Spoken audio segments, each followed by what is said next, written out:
Hello everyone, my name is Sumit Yadav. जैसा कि आपने देखा होगा कि बहुत सारे कैंडिडेट जो एनडीए की प्रिपरेशन कर रहे हैं तो वो मैथ में अच्छा परफॉर्मेंस क्यों नहीं कर पाते हैं, क्योंकि उनको एक अच्छी सी स्ट्रेटजी नहीं पता होती है।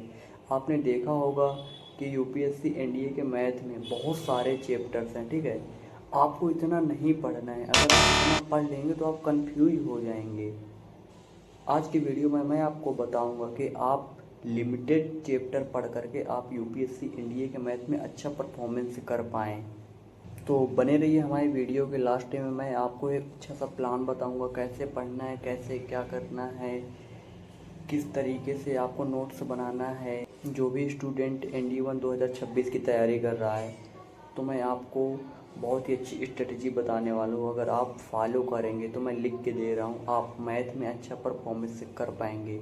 मैं ये नहीं बोलूँगा कि मेरे बताने पर आप क्या कहते हैं कि अगर आप पढ़ेंगे तो आप 200 मार्क्स आ पाएंगे। भाई देखो, अगर आपको 200 मार्क्स एनडीए में चाहिए तो मेहनत करनी पड़ेगी। यूपीएससी या टफ एग्ज़ाम, अगर आपको यूपीएससी की तैयारी कर रहे हैं तो आपको मेहनत करनी पड़ेगी, ठीक है। अगर रेगुलर आपको 8 से 9 घंटे पढ़ाई करनी होगी, अदरवाइज़ आप अच्छा परफॉर्मेंस नहीं कर पाएंगे।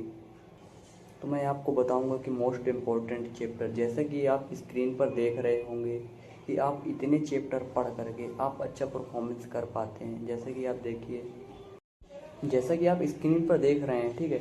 तो मैं ये जो चैप्टर हैं वो वेरी इंपॉर्टेंट चैप्टर है, ठीक है। आप वीडियो पॉज करके आप इसका स्क्रीनशॉट। इम्पोर्टेंट क्या है, क्योंकि मैट्रिक डिटर्मिनेंट काफ़ी बड़ा चैप्टर है, इसमें से इम्पोर्टेंट क्या है ये बात मैं आपको आगे अभी बताऊंगा। दूसरा होगा टिक्नोमेट्री। भाई देखो, टिक्नोमेट्री आप क्लास 9 से भी पढ़ रहे होंगे, ठीक है। तो टिक्नोमेट्री में आप अच्छा परफॉर्मेंस कर पाएंगे। 10-12 क्वेश्चन पूछता है, अच्छे से आप अगर पढ़ लेंगे, मॉक वगैरह लगा लेंगे, पीवाईक्यू वगैरह लगाएंगे तो 10 से 12 क्वेश्चन आराम से इजीली आप कर सकते हैं। दूसरा आ गया एलजेब्रा। देखो, एलजेब्रा में भाई बहुत सारे चैप्टर्स हैं, ठीक है। तो एलजेब्रा में आप बहुत सारे चैप्टर होने के बाद आपको क्या क्या इम्पोर्टेंट है वो मैं आपको बताऊंगा अभी आगे वीडियो में।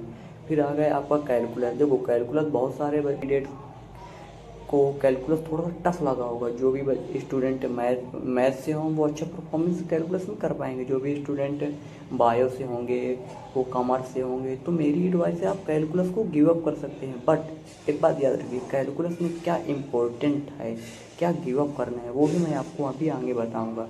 दूसरा हो गया 2D 3D वेक्टर। भाई 2D 3D वेक्टर आप अगर छोड़ देंगे तो मैं कहूँगा कि आप प्रिपरेशन करना ही छोड़ दीजिए, क्योंकि 2D 3D वेक्टर टफ नहीं है। इजीली आप अच्छा परफॉर्मेंस कर सकते हैं 2D 3D वेक्टर में। 30 क्वेश्चन 2D 3D वेक्टर से आता है, ठीक है।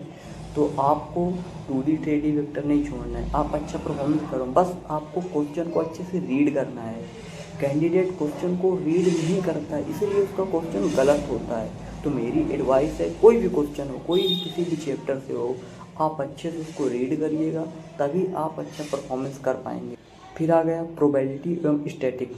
काफ़ी स्टूडेंट को प्रोबेबिलिटी थोड़ा सा टफ लगा होगा कि उसकी लैंग्वेज थोड़ा सा समझ में नहीं आती है। जैसे कि मैं भी मानता हूँ, मेरे को भी थोड़ा सा प्रोबेबिलिटी टफ लगती थी। बट आप 2 से 3 बार अगर आप पढ़ेंगे, जिस भी प्लेटफॉर्म से आप पढ़ रहे होंगे, 2-3 बार पढ़िए, अच्छे से प्रैक्टिस करिएगा।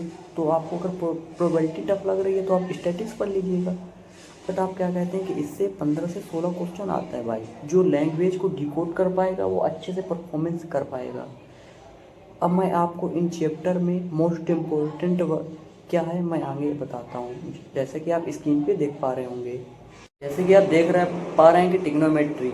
टिग्नोमेट्री में आपने देखा कि टिग्नोमेट्री रेशियो एंगल से आपको 7 क्वेश्चन आता है, ठीक है। प्रॉपर्टी ऑफ ट्रायंगल से 1 से 2 क्वेश्चन कभी कभी पूछ लेता है, ठीक है। फिर हाइट एवं डिस्टेंस से कभी क्वेश्चन 1 या 2 पूछ लेता है, ठीक है। ये आपके ऊपर है, पढ़ना हो पढ़िएगा, ना पढ़ना हो गिव अप भी कर सकते हैं, कोई इशू नहीं। बट मेरी एडवाइस है कि आप पढ़ लीजिएगा, ठीक है। फिर आता है प्रॉपर्टी ऑफ ट्रायंगल। इससे 2 से 3 या कभी कभी 4 क्वेश्चन भी पूछ लेता है, ठीक है। तो आप पढ़ के जाइएगा इसको। इनवर्स टिग्नोमेट्री से 3 से 5 क्वेश्चन इससे भी पूछ लेते हैं, ठीक है। कभी 3 पूछते तो कभी 5 पूछते तो कभी 4 पूछते, तो आप इसको पढ़ लीजिएगा। ये जो टिग्नोमेट्री का है, आपने इसमें से आपको कोई भी गिव अप नहीं करना है, टिग्नोमेट्री में पूरा पढ़ के जाना है।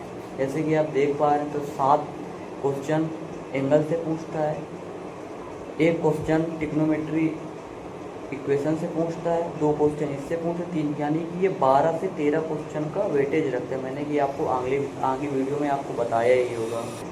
अब हम नेक्स्ट की बात करते हैं एलजेब्रा। एलजेब्रा में आपको क्या क्या पढ़ना है, क्या क्या इम्पोर्टेंट है। जैसे कि आप देख पा रहे हैं स्क्रीन पर, सेट हो गया और आपको सेट डायग्राम, वेन डायग्राम हो गए, कॉम्प्लेक्स नंबर हो गया, अर्थमेटिक एंड ज्योमेट्री हो गया, प्रोग्रेशन हो गया, बाइनोमियल थ्योरम हो गया, लॉगरिथम हो गया, परम्यूटेशन एवं कॉम्बिनेशन हो गया, मैट्रिक डिटर्मिनेंट हो गया, क्वाड्रेटिक इक्वेशन हो गया। तो जैसा कि आप देख पा रहे हैं कि एलजेब्रा में काफ़ी सारे चैप्टर हैं, ठीक है। तो भाई एलजेब्रा आप मजबूत करके ही जाइएगा, तभी आप कैलकुलस वगैरह में अच्छा परफॉर्मेंस कर पाएंगे, ठीक है। कॉम्प्लेक्स नंबर में हर बार तो आप एलजेब्रा को अच्छे से कंप्लीट करके जाइएगा। एलजेब्रा से 30+ क्वेश्चन आपको देखने को मिलेंगे एग्जाम में, ठीक है। तो एलजेब्रा में क्या मोस्ट इम्पोर्टेंट चैप्टर है वो मैं आपको बता दूं। जैसे कि आप देख पा रहे हैं कि कॉम्प्लेक्स नंबर से भाई हर बार 6 से 7 क्वेश्चन पूछता है, ठीक है। आप AP GP HE HP arithmetic geometry progression पढ़ करके अच्छे से जाइएगा, ठीक है। बाइनोमियल थ्योरम आप अच्छे से पढ़ के जाइएगा, परम्यूटेशन एवं कॉम्बिनेशन आप अच्छे से पढ़ के जाइएगा। 6 से 7 क्वेश्चन आपको देखने को मिलते हैं। मैट्रिक डिटरमिनेंट में आपको बता दिया, और क्वाड्रेटिक इक्वेशन आप पढ़िएगा, ये आपके ऊपर डिपेंड है, ठीक है। जो मैंने इतने चैप्टर बताए ये आपको पढ़ने ही है भाई, इससे हर बार UPSC भर के क्वेश्चन पूछ रहा है, ठीक है। तो आप वीडियो पोस्ट करके स्क्रीनशॉट ले जाइएगा, जो मैं चैप्टर को नाम बता रहा हूँ, या वीडियो पोस्ट करके आप लिख लीजिएगा, ठीक है। तो आपने जैसा देखा कि मैं आपको स्टेप बाय स्टेप कर करके आपको सारे चैप्टर में बताया, कितने क्वेश्चन आते हैं, कितने क्वेश्चन का एडवांटेज है, क्या वेरी इंपॉर्टेंट है। मैं आपको अब बताऊंगा कि आपके पढ़ने का तरीका क्या होगा। बहुत सारे कैंडिडेट्स पढ़ते हैं, जिस भी प्लेटफॉर्म से पढ़ते हैं, तो मैं आपको पढ़ने का तरीका बताऊंगा। आप नोट कैसे बनाते हैं, आप मॉक टेस्ट कब लगाते हैं, क्या होगा। अब हम आपको पढ़ने का तरीका बताएंगे। जैसे कि आप पढ़ते हैं, कोई भी चैप्टर पढ़ते हो, ठीक है। जैसे कि मैं एग्जांपल में लेता हूँ कॉम्प्लेक्स नंबर। आपने कॉम्प्लेक्स नंबर पढ़ लिया, ठीक है। कॉम्प्लेक्स नंबर काफ़ी भी थोड़ा सा बड़ा चैप्टर है। जैसे कि आपके कॉम्प्लेक्स नंबर कंप्लीट हो गए, ठीक है। आपने जो नोट्स बनाए हैं, क्लास नोट्स जैसे कि आपने बना लिया, ठीक है। क्लास नोट्स आपके जैसे कि 4 पेज में आ गए, 4 पेज में आ गए, ठीक है। 4 पेज में आने के बाद अब आपको एक माइंड मैप बनाना है। माइंड मैप क्या होता है, जैसे कि आपने 4 पेज पे आ गए, ठीक है। माइंड मैप का मतलब होता है ये आपके एग्ज़ाम टाइम में बहुत हेल्प करेगा भाई। जैसे कि आप देख सकते हैं एग्ज़ाम टाइम में आपके पास बहुत ही कम टाइम होता है, तो आप अपनी 4 पेज के नोट से थोड़ी ना पलट के देखोगे भाई, आपको कम टाइम है, आप इजीली रिवीजन जल्दी कर पाएँ। तो माइंड मैप का मतलब होता है जैसे कि आपने एक पेज लिया 4 साइज का, ठीक है। आपने जितना पूरा कॉम्प्लेक्स नंबर पढ़ा, जो कॉम्प्लेक्स नंबर में आपको इम्पोर्टेंट चीज़ें लगी, तो आप एक 4 पेज साइज में आप उसको लिख लीजिएगा। लिख लिया, आपको एक पेज में कॉम्प्लेक्स नंबर पूरा कंप्लीट हो गया, ठीक है। जैसे आपको रिवीजन करना है तो आपको वो पूरी बुक नहीं खोलनी पड़ेगी, आपको एक पेज निकालना पड़ेगा। तो आप एक पेज निकालें, जल्दी से उसको रीड कर लिया, ठीक है। तो आपको पूरा कॉम्प्लेक्स नंबर तैयार हो गया। इस तरीके से आप अगर पढ़ाई करेंगे ना, तो भाई आप अच्छा परफॉर्मेंस कर पाएंगे एग्जाम में, ठीक है।